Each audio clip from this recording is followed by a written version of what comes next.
안녕하세요, 시청자 여러분. 처음으로 인사를 드리게 된 40대 여자입니다. 저는 삼형제 중 제일 맏아들인 남편과 결혼해서 지금은 오순도순 행복하게 화목한 가정을 이루며 살고 있습니다. 하지만 온 가족이 하나 되어 지내게 된 지는 오래되지 않았습니다. 서로 켜켜이 묵은 오해들이 있기도 했고 시기 질투하는 행동들이 있기도 했었어요. 물론 한평생을 남으로 살아온 사람들이 가족이라는 틀로 갑자기 묶이게 되니까 그런 모습이 나올 수밖에 없긴 하겠지만요. 현명하게 또 깔끔하게 모든 오해를 풀고 대처를 했던 저희 가족의 지난 이야기를 한번 풀어보려고 합니다. 그럼 지금부터 제 시집살이 아닌 시집살이 이야기를 한번 시작할게요. 끝까지 재미있게 들어주시면 감사하겠습니다. 앞에서 말씀드렸듯이 저는 삼형제 중 장남에게 시집을 가게 되었습니다. 아들만 줄줄이 셋인 집이고 딸이 귀한 집이라면서 시부모님이 저 결혼할 때 제발 손녀딸 한번 안아보는 게 소원이라고 하셨어요. 저는 소원이라고까지 오버해서 말씀하실 필요가 있나 싶었는데 동서들도 줄줄이 아들만 낳았더라고요. 어쩐지 저 결혼할 때 손 꼭 잡고 딸 이야기만 하신다 싶었죠. 우리 남편이 저랑 유학 시절에 만나서 공부를 마치고 결혼을 하게 된 케이스라 삼형제 중에서는 가장 늦게 결혼을 하게 되었습니다. 다행히 시부모님께서 순서에 상관없이 짝만 맞으면 빨리 결혼해라 주의였기에 장남이 장가를 못 갔음에도 둘째 서방님, 셋째 서방님 모두 일찍 결혼을 하셨어요. 동서들은 그러니까 시부모님과 저와 훨씬 오래된 사이고 사이도 좋았습니다. 저희 시모가 항상 며느리들이 최우선이다 하시면서 배려도 많이 해주시고 챙기기도 많이 해주셨거든요. 저희 남편의 공부가 끝나질 않아서 저희는 결혼식만 후다닥 한국에서 치르고 다시 해외에 돌아가서 남편의 공부를 끝마칠 때까지 있었어요. 명절이라고 한국에 들어갔다 나왔다 할 형편도 그때는 되지 못해서 시댁 식구들이랑 친하게 지낼 수 있는 시간이 확실히 부족하긴 했습니다. 그래도 요즘은 휴대폰이 워낙 좋으니까 가족 단톡방이라는 게 존재하는 덕분에 그럭저럭 한국살의 이야기도 들을 수 있었고 시댁 행사도 들을 수 있었어요. 시부모님은 건물을 두 채 가지고 계신 분들이셨는데 한 개는 상가 건물이셨고 한 개는 주택이라서 상가 건물에서 수익이 좀 나는 정도였습니다. 그런 이야기들을 단톡방으로 듣고 있으니 저도 빨리 한국에 가서 얼굴 마주하고 이야기를 나누고 싶었어요. 워낙 단톡방에서도 동서들도 시부모님과 허물없이 이야기를 하다 보니까 좀 부럽더라고요.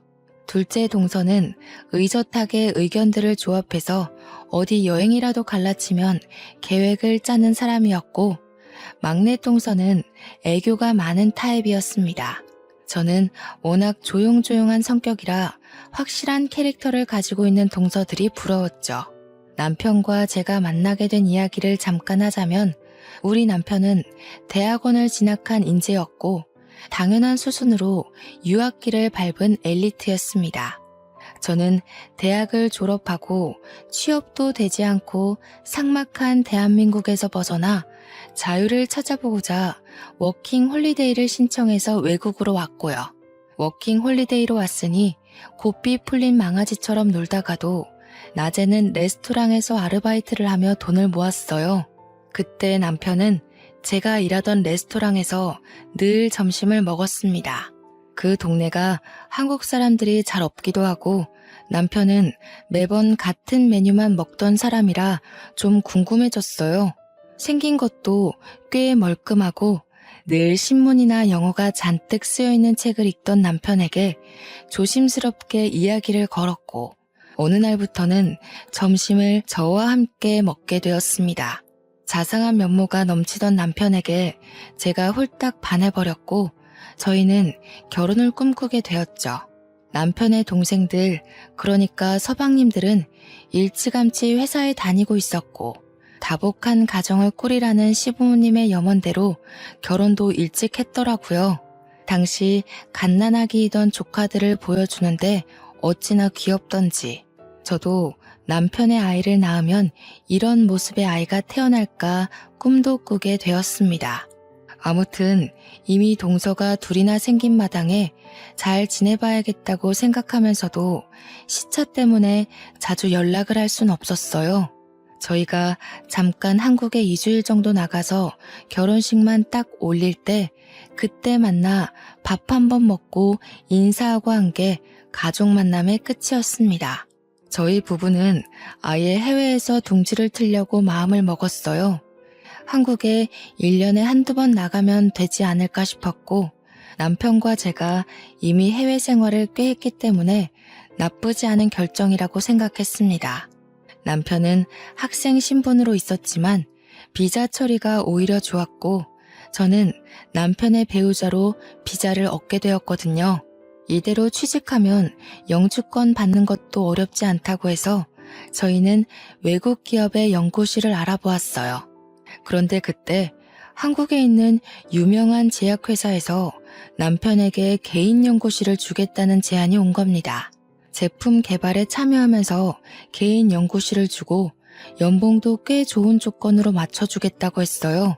그때 저희는 조금 고민이 되더라고요. 외국 기업이 좀 더 자유로운 사내 문화가 있지 않을까? 지금 와서 한국에 가면 우리가 적응할 수 있을까 하는 고민들이요. 그런 고민들이 무색하게 제가 임신을 했다는 사실을 알게 되었고 남편은 서둘러서 한국으로 들어가기로 결심을 했습니다. 하지만 학교에서 하던 연구까지는 마치고 돌아가야 한다는 조건이 있었기 때문에 만삭 때쯤에나 한국으로 들어갈 수 있게 되었어요. 6개월이 넘는 시간 동안 남편은 일을 빨리 마치기 위해 열심히 밤샘 연구를 하게 되었고 저는 태교에 집중했습니다. 한국에 있는 조리원이 좋다고 하던데 엄마한테 예약을 해달라고 연락도 하고요. 몇 년 만에 한국에 가는 건지 설레는 마음으로 디데이를 세기도 했습니다. 하지만 모든 게 계획대로 착착 움직여지지는 않죠. 임신 8개월쯤 드디어 귀국 일주일 남겨두고 뱃속의 아이가 뭔가 잘못된 건지 배가 너무나도 아파오기 시작했습니다. 서둘러 응급실로 향했고 조산으로 아이를 낳게 되었습니다. 한국말로는 팔싹동이라고 하죠. 아이가 조금 작게 태어난 탓에 인큐베이터 안에서 몇 개월을 더 지내야만 했어요. 당연히 귀국은 미뤄지게 되었고 출생신고도 외국에서 하게 되었습니다. 몸조리를 하고 아이가 장시간 비행을 할 수 있는 체력이 올 때까지 기다리느라 6개월을 더 외국에서 보내야 했어요. 당연히 부모님도 시부모님도 너무나도 안타까워하시면서 아이와 산모가 건강하게 비행할 수 있을 때까지 기다려 주셨습니다. 가족들이 그렇게 저희 편에서 이야기를 해주실 때마다 오히려 죄송스럽더라고요. 몇 년 만에 돌아가는 건데 얼마나 기다리셨을까 싶어서요.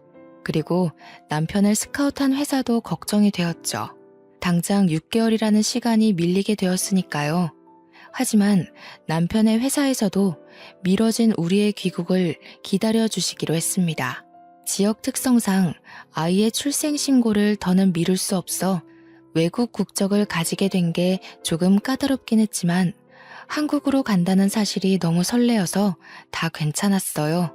거기다가 저희 아이의 성별이 딸이었거든요. 딸 타령을 하시던 시댁에서는 완전 경사났다고 너무나도 좋아하셨어요. 물론 저희 집에서는 그래도 장남인데 아들을 낳아서 대를 이어야 하는 거 아니냐고 좀 서운해하셨지만 저희 집 대를 잇는 것도 아닌데 왜 그러냐 하고 말았죠. 알고 보니 시부모님이 딸을 원하셨던 걸 모르셔서 제가 미움받을까봐 그런 생각을 하신 거라고 하더라고요. 동선의 아이들이 전부 다 아들이었기 때문에 이 집안의 유일한 딸이 제 아이였습니다. 시부모님이 저희 귀국하는 날 플랜카드까지 만들어 오셔서 저희를 반겨주었어요. 드디어 딸이 태어났다면서 더 미룰 것도 없다고 저희에게 그 상가 건물을 증여해 주신 거예요. 저는 너무나도 깜짝 놀랐습니다. 부모님의 유일한 수입원인 건물을 저희에게 주시겠다고 하니까 제가 남편을 말렸어요.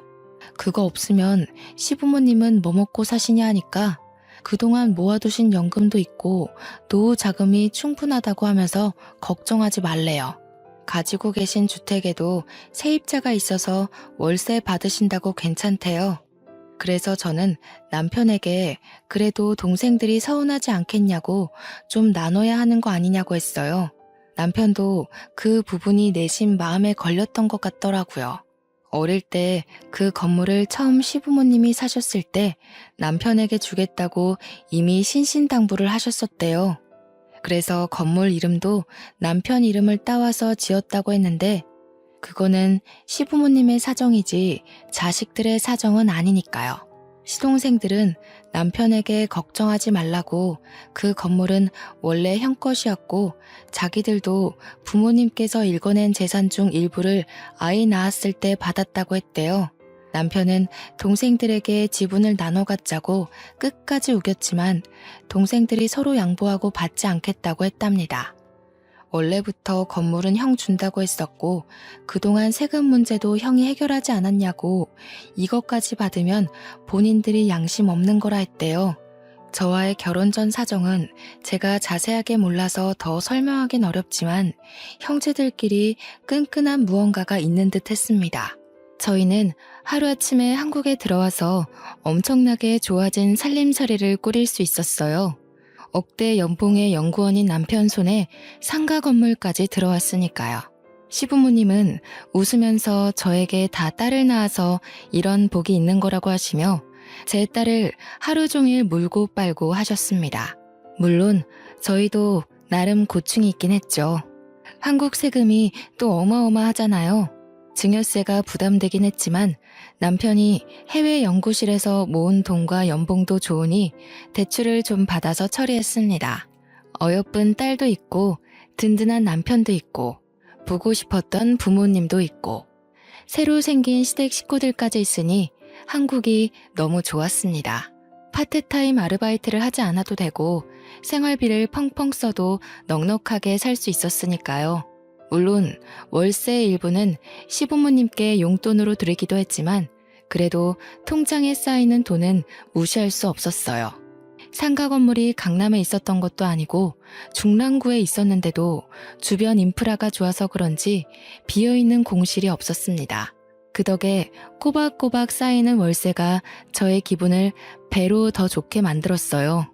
한국에 들어와서 처음으로 맞이하는 시댁 식구들끼리의 식사 자리가 마련되었어요. 시댁에서 밥을 먹자 하셔서 시댁으로 갔는데 둘째 동서가 저를 엄청 환한 얼굴로 맞이해 주더라고요.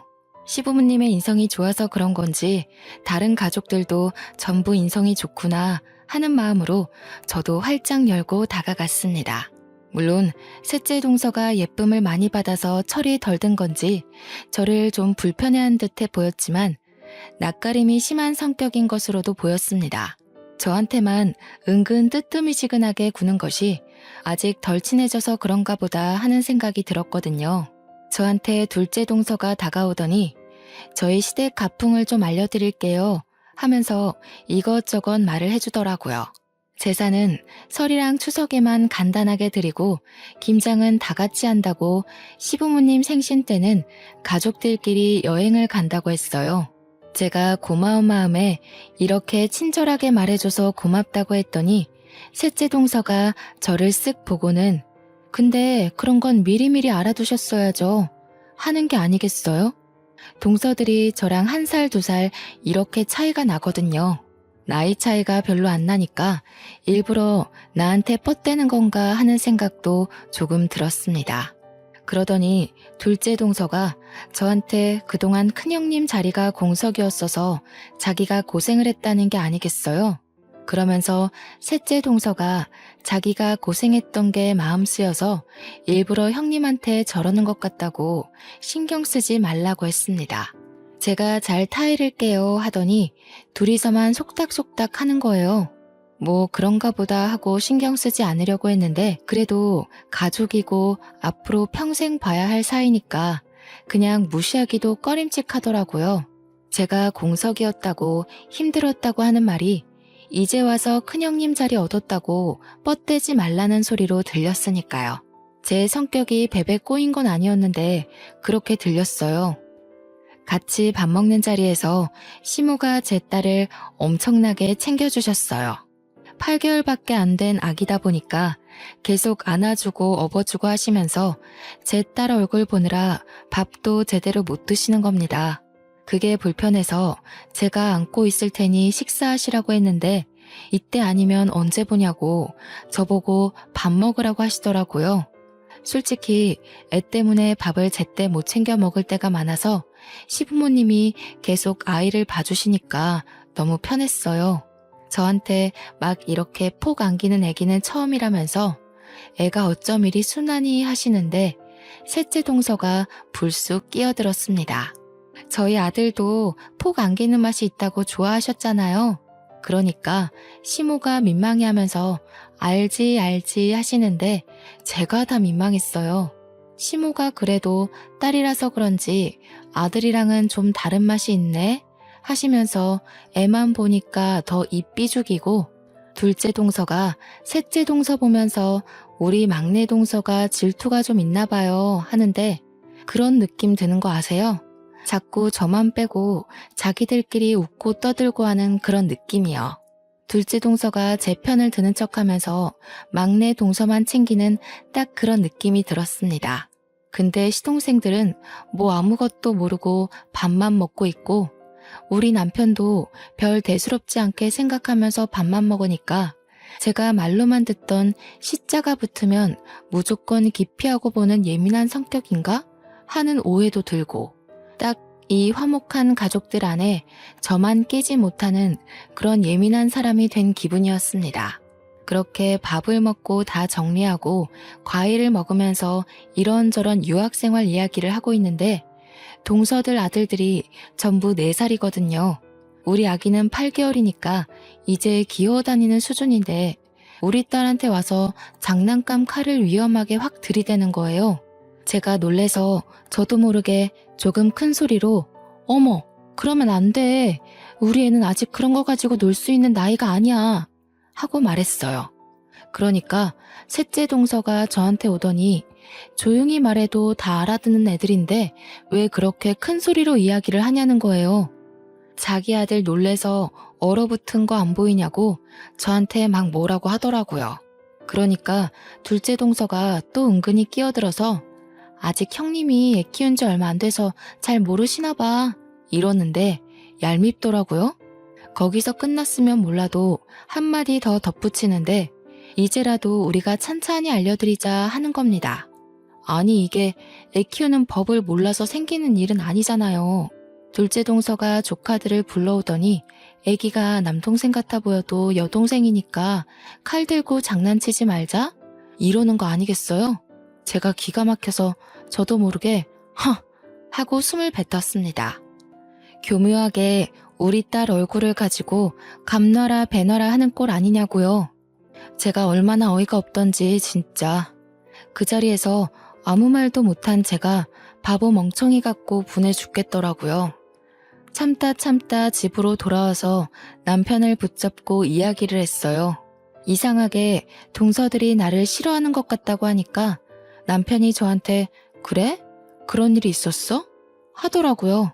무심해도 그렇지 시댁 한복판에 나를 던져놓고 챙기지도 않냐고 하니 미안하다고 하면서 다음부터는 자기가 잘 지켜보겠대요. 그 말 자체가 오늘은 아무 일도 없지 않았나? 하는 듯한 느낌이었습니다. 점점 내가 진짜 예민해서 그런 건가 다들 아기가 있는 건 아닌가 보다 그렇게 결론이 나더라고요. 제 속이 갈팡질팡하니까 너무 찜찜하기도 하고 그렇게 시간이 조금 더 흐르니 추석이 다가왔어요. 우리 아이랑 같이 시댁에 먼저 가기로 했습니다. 남편은 급한 일이 갑자기 생기는 바람에 조금 늦게 연구실에서 출발한다고 하길래 저는 점심때쯤에서 시댁에 먼저 갔어요. 제사를 간단하게 지낸다고는 했지만 그래도 음식을 하는데 제가 손 놓고 보고만 있을 순 없으니까요. 그런데 시댁에 아무리 배를 눌러봐도 아무 기척도 없고 문도 열어주지 않는 겁니다. 시모에게 전화를 해봐도 무응답이고 동서들도 제 전화를 받지 않았어요. 연구실에 있는 남편에게 전화해봐야 조금만 기다려봐, 장 보러 가셨나? 하는 말만 돌아오고요. 그렇게 1시간을 넘게 기다리니 시모에게 전화가 오더라고요. 저 문 앞에서 기다리다가 아무 기척도 없어서 근처 카페에 왔어요 하고 말씀을 드리니까 시모가 화들짝 놀라시는 거예요. 오늘 늦게 온다고 하지 않았니? 잠깐만 기다리렴 하시더니 동서들이랑 우르르 집으로 오시는데 목욕 바구니를 들고 계셨어요. 셋째 동서가 저한테 아니 왜 벌써 오셨어요? 늦게 오시는 줄 알았는데 이러더라고요. 집에서 애 키우시면서 늦는다고 통보하셨길래 친정 갔다 오시는 줄 알았다고 은근히 비꼬면서 이야기하는 겁니다. 제가 분명 둘째 동서가 몇 시쯤 오냐고 미리 전화가 왔었기에 점심때쯤이면 갈 수 있을 것 같다고 했거든요. 아이 11시쯤 낮잠 한숨 재우고 갈 거라고요. 저도 참기 힘들어서 둘째 동서한테 내가 점심때쯤 간다고 했잖아 동서 이러니까 자기네들은 오전에 이미 모였대요. 저한테는 몇 시에 오냐고 물어만 봤지 몇 시에 모일 거라는 이야기는 안 했거든요. 이것저것 하다 보니까 시간이 벌써 이렇게 된지 몰랐다고 미안하다고 하는데 얼굴은 하나도 미안한 표정이 아니었습니다. 시모는 그제야 저한테 미안하다면서 동서들이 제가 늦게 온다고 이야기를 해둔 터라 생각 없이 목욕탕에 다녀왔다고 하셨어요. 이게 뭐 시모의 잘못은 아니니까 제가 괜찮다고 하긴 했는데 느낌이 딱 쎄하게 오더라고요. 저만 빼놓고 목욕탕에 가서 자기들끼리 의리를 다지기 위함인가 그런 큰 그림인가 싶었어요. 시모가 매번 모이면 목욕탕에 간다면서 다음에는 같이 시간 맞춰서 가자고 하셨습니다. 동서들은 목욕 바구니도 시댁에 두고 다닌다면서 저보고도 준비를 해오라고 했어요. 그래서 저는 그냥 알겠다고 대답을 했죠. 다음에는 꼭 껴달라며 일부러 애교스럽게 이야기를 했습니다. 근데 그때 셋째 동서가 쓱 끼어들어서 제 눈을 딱 마주치고 이야기를 하더라고요. 큰형님은 외국에 오래 계셔서 같이 목욕하는 문화가 불편하신 거 아니에요? 그래서 늦게 오신다는 줄 알았는데 이러는 겁니다. 그러자 시모가 또 제 눈치를 보면서 아이고 그럴 수도 있겠네. 미안하다 미안해 하시는 거예요. 제가 일부러 애교 있게 다음에 껴달라고 했는데 대놓고 싫다는 식으로 말을 하니까 그것도 제 핑계를 대면서요. 제가 외국에서 오래 있었다고 해봐야 한국에서 지낸 시간보다 길진 않잖아요. 저 말 자체가 저보고 목욕탕 모임에 낄 생각하지 말라는 말로 들렸어요. 그렇게 어영부영 불편한 분위기 속에서 제사 음식을 하고 저녁 준비도 했어요. 남편이랑 시동생들도 전부 모인 자리에서 다 같이 저녁밥을 먹는데 저희 애가 다다음 주에 돌이었거든요. 그래서 돌잔치 이야기가 나왔습니다. 셋째 동서가 또 핀잔 주듯이 요즘 누가 돌잔치를 하냐면서 형님네 하실 거예요? 하고 묻더라고요. 그러면서 둘째 동서랑 또 서로 짝짝꿍이 맞아가지고는 자기네 때는 크게 잔치를 여는 게 유행이었다지만 요즘은 직계 가족끼리만 모여서 조촐하게 하는 게 유행이라 하더군요. 저희도 이미 직계 가족들끼리만 하려고 장소를 다 대여해둔 상황이었어요. 그래서 우리도 스몰 웨딩처럼 스몰 돌잔치를 할 거라고 했어요. 그러니 셋째 동서가 그제야 속내를 털어놓더라고요. 아, 부담되겠네. 작은 형님이랑 저랑 뭐 서로 결혼하고 애 낳고 시기가 비슷해서 선물을 주고받고 하긴 했는데 큰 형님은 저희한테 뭐 준 것도 없이 바다만 가시겠네요. 그러니까 남편이 제가 했던 말이 기억이라도 난 건지 눈살을 찌푸리면서 셋째 동서한테 한마디 하더라고요. 빈손으로 와도 아무 소리 안 할 테니까 마음이나 곱게 준비해서 오라고요. 우리 남편이 평소에 말을 예쁘게 부드럽게 하는 편인데 톡 쏴서 이야기를 하니까 다른 가족들도 전부 꿀먹은 벙어리가 됐어요. 저도 짜증이 났지만 남편이 저렇게 말해주니 고마워서 끄덕이면서 남편 편을 들었죠. 그러니 둘째 동서가 거기서 분위기를 푼답시고 한 소리가 글쎄 분위기를 더 쎄하게 만들었습니다. 그래도 형님 내는 건물 받으셨으니까 평생 선물 다 받은 거나 마찬가지죠 뭐. 시부모님도 얘네가 왜 이러나 하는 눈빛으로 동서들을 보고 표정을 싹 고치시는데 둘째 동서랑 셋째 동서만 신나서 웃더라고요. 분위기가 이상해진 걸 모르는 척 하는 건지 아니면 모르는 건지 가늠이 안 갔어요. 둘째 서방님이 심상치 않은 분위기에 둘째 동서한테 다 끝난 이야기는 뭐하러 하냐고 핀잔을 주니까 둘째 동서가 아무것도 모른 척 하더라고요. 눈 동그랗게 뜨고서는 내가 뭘? 그냥 축하드린다고 이야기한 건데? 하는데 그 말에 뼈가 있다는 걸 누가 모를까요? 아무리 눈치 없는 사람이 와도 이 분위기가 나를 축하하는 분위기는 아니구나 하고 느낄 정도였어요. 우리 남편이 더 이상은 참기가 힘들었는지 피식 웃으면서 이야기를 이어갔습니다. 내가 이런 말 나올까봐 지분을 나눠 갖자고 그렇게 이야기를 한 건데 우리 동생들이 집안에서 입단속은 잘 안 시키나 봐? 그러니까 되려 동서들이 아니에요 이러면서 헐레벌떡 진짜 순수하게 축하의 의미였다고 이야기를 했어요. 그런데 누가 그 말을 순수하게 믿겠습니까? 시부가 되려 동서들에게 자중하라는 식으로 이야기하시면서 불편한 기색을 내보이고 서방님들도 전부 동서들을 째려보는 걸로 마무리가 됐습니다. 저는 제가 나서서 좋을 게 없다는 걸 알았기에 조용히 밥만 먹었어요. 그렇게 아슬아슬하게 3년이라는 시간을 보냈습니다. 여전히 저는 은근히 왕따를 당하며 온갖 행사에서 배척을 당했어요. 예를 들면 시부모님 생신 때 동서들끼리 선물을 준비할 때도 저한테만 말을 안 해줘서 저만 빈손으로 가기도 했고요. 물론 그 뒤로 더럽고 치사해서 혼자 따로 준비해서 선물을 챙겼죠. 그러니까 오히려 저한테 너무 튀는 행동 하시는 거 아니냐고 서운하다고 하더라고요. 정작 서운한 사람이 누군데 그렇게 말을 하는지. 이런 건 정말 기본 중에 기본이었습니다. 은근히 저랑 불꽃 튀기면서 경쟁을 하려고 하는데 나중에는 제가 지쳐서 그냥 손을 놔버렸어요. 시부모님은 맏며느리가 무뚝뚝한 아이다 라고 생각하시는지 저한테 뭘 바라지도 않으셨고요. 저만 빼놓고 시부모님 모시고 백화점을 간 걸 당당하게 SNS에 올리지를 않나? 명절 때도 교묘하게 저만 시간을 다르게 불러서 목욕탕 모임에 빼버리질 않나?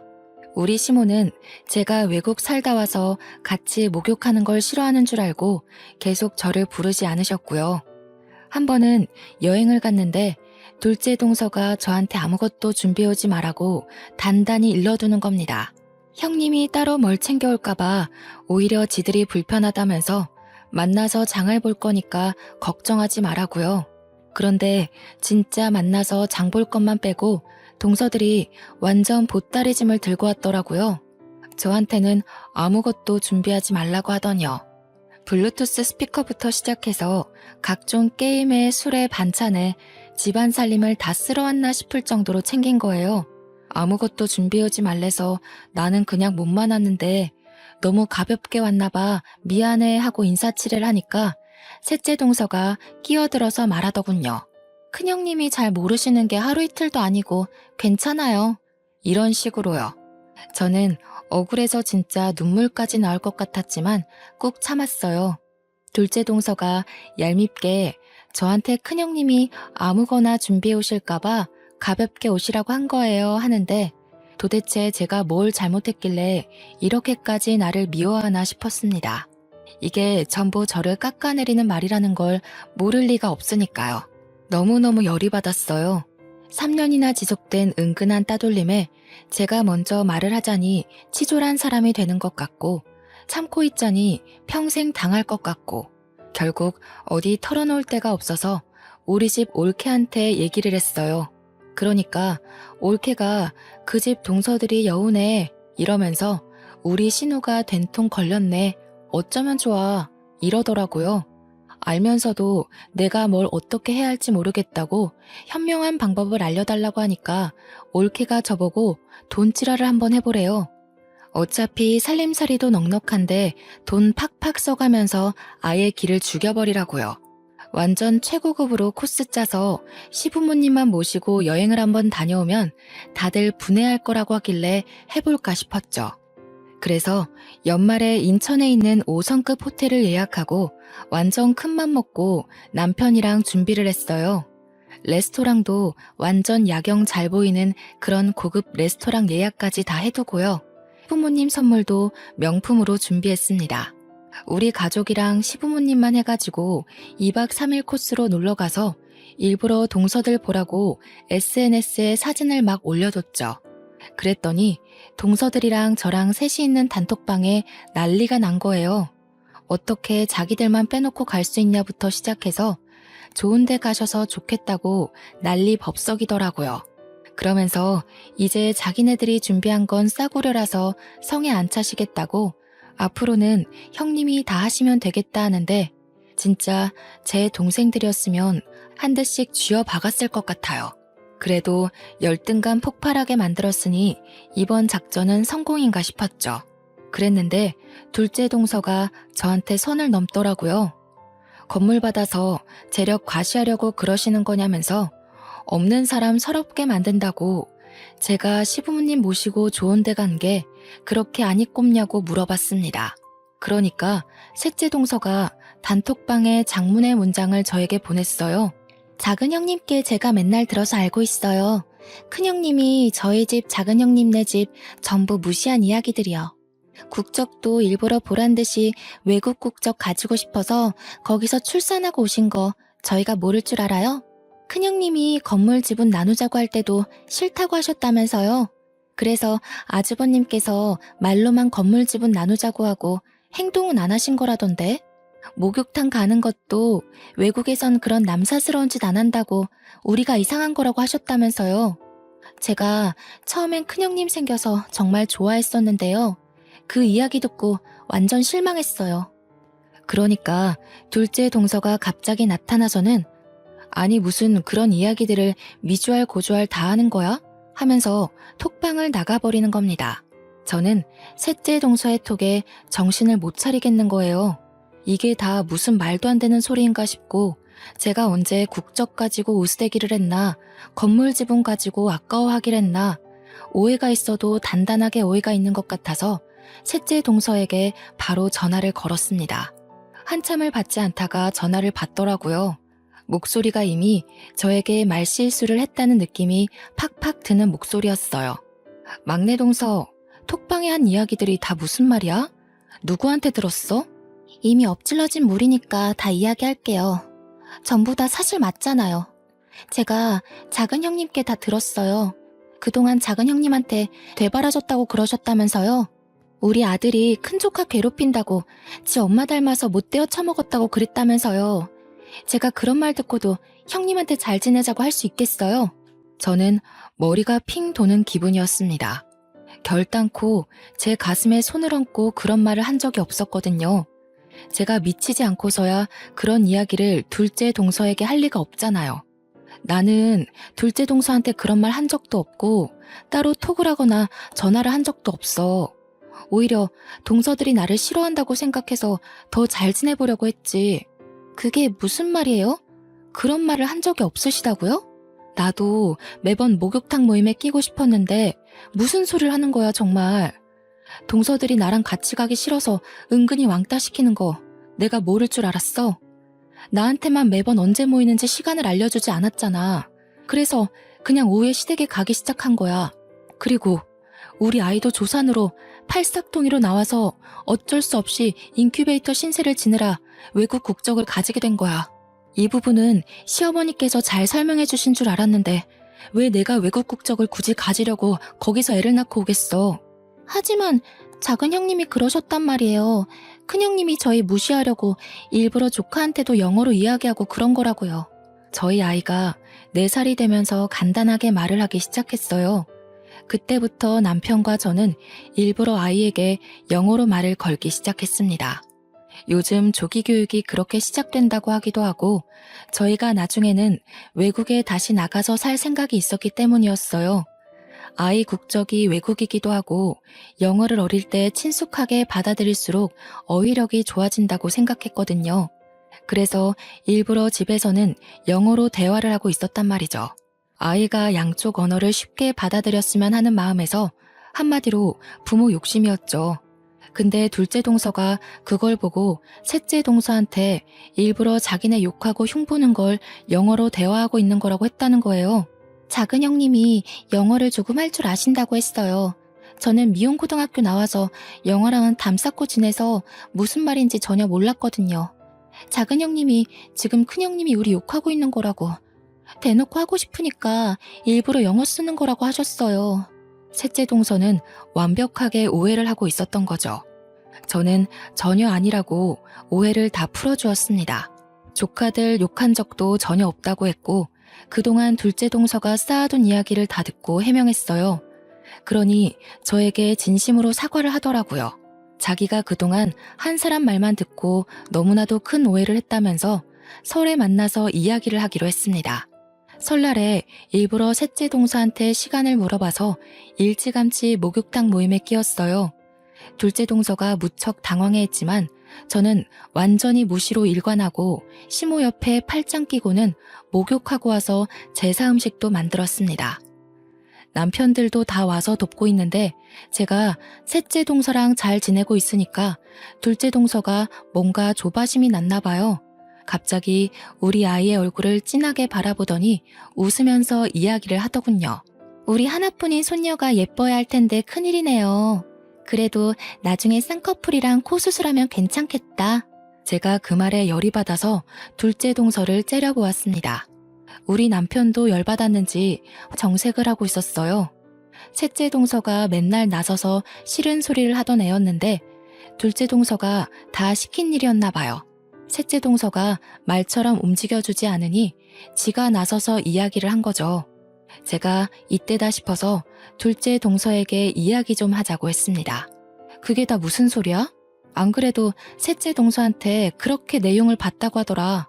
그러니까 시부모님도 서방님들도 전부 다 당황해서 둘째 동서를 바라보는데 시침이 뚝 떼고 그게 다 무슨 소리냐고 오히려 화를 내더군요.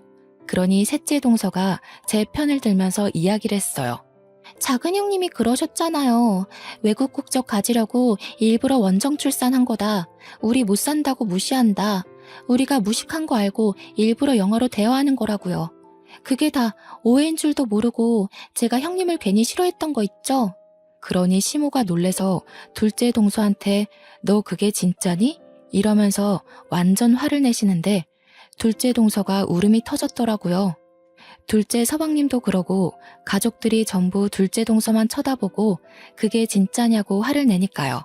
시부도 나중에는 꼴도 보기 싫다고 너 나가라고 하는데 결국 둘째 동서 없는 설날을 보내게 됐습니다. 근데 그렇게 또 쫓겨나는 꼴을 보고 있자니 제 마음이 불편하더라고요. 둘이 따로 이야기를 했어야 했나, 내가 너무 가족들 다 있는 데서 이야기했나 싶어서요. 설 연휴가 지나서 주말에 남편이랑 무겁게 있는데 둘째 동서와 둘째 서방님이 집으로 찾아왔더라고요. 남편이 할 이야기 없다고 하는데 제가 일단 들어와 보라고 했어요. 그러니 그 사이에 살이 쪽 빠져서 퀭한 동서가 무릎부터 꿇고 잘못했다고 비는 거예요.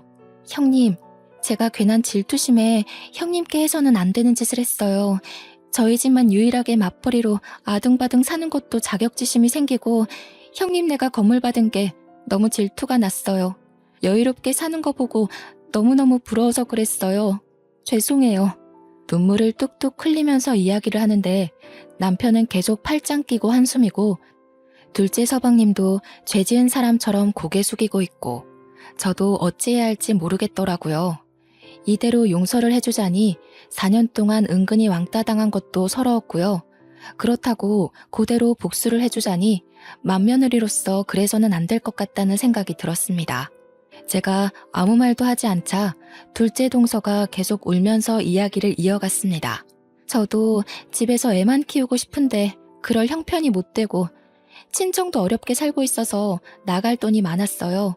제 꿈이 작게 카페를 차려서 여유롭게 사는 건데 건물이 냉큼 형님네로 갔다고 하니까 제가 돌았나 봐요. 제가 정말 잘못했어요. 용서해 주세요. 남편은 저한테 어떻게 했으면 좋겠냐는 얼굴로 바라보고 솔직히 시부모님 앞에서 괜한 이야기를 꺼낸 저도 좀 불편했거든요. 시부가 그렇게 매몰차게 둘째 동서를 쫓아낼 거라곤 생각도 못했고요. 그래서 동서한테 솔직하게 이야기를 했어요. 지금 당장 카페를 차린다고 먹고 살 수 있겠어? 나중이라도 여유가 생기면 그때 우리 건물 1층에 가게 내줄게. 그때까지만 고생하고 앞으로는 우리 서로 얼굴 붉히지 말고 살자. 나도 너무 서운하고 괘씸해서 용서해주고 싶지 않지만 가족 간의 화합이 중요하다고 생각하시는 시부모님 생각해서 내가 딱 한 번만 눈 감고 넘어가 주는 거야. 알겠어? 그러니 둘째 서방님도 저한테 고맙다면서 죄송하다고 계속 사죄를 했어요. 자기 와이프가 그러고 다닌 줄 몰랐다고 앞으로는 안팎으로 잘 살피겠다고 했어요. 뭐 이렇게까지 하는데 남편 체면도 있고 해서 용서하기로 했습니다. 그 뒤로는 둘째 동서가 명절이고 행사고 제 눈치부터 살피고 시댁에서도 제 눈치 살피느라 바쁘더라고요. 셋째 동서는 제 옆에 찰싹 달라붙었는데 요 지집에도 솔직히 박쥐 같은 면모가 없는 건 아니라서 은근히 꼽주면서 지내는 중입니다. 그럼에도 불구하고 가족이라는 끈끈한 터울 안에서 여전히 명절이면 시모와 저와 동서들은 목욕탕 모임을 즐기고 있어요. 캐캐 묵은 때를 벗겨내며 올해는 더 돈독하게 지내자고 서로를 다독여주며 그렇게 살고 있습니다. 한때는 서로 은근히 미워하고 시기하고 질투했다면 지금은 조금 달라진 모습으로 서로를 대하고 있어요. 폭파되었던 단톡방도 다시 활성화되었고 서로 자식들의 교육을 공유하면서 지내고 있습니다.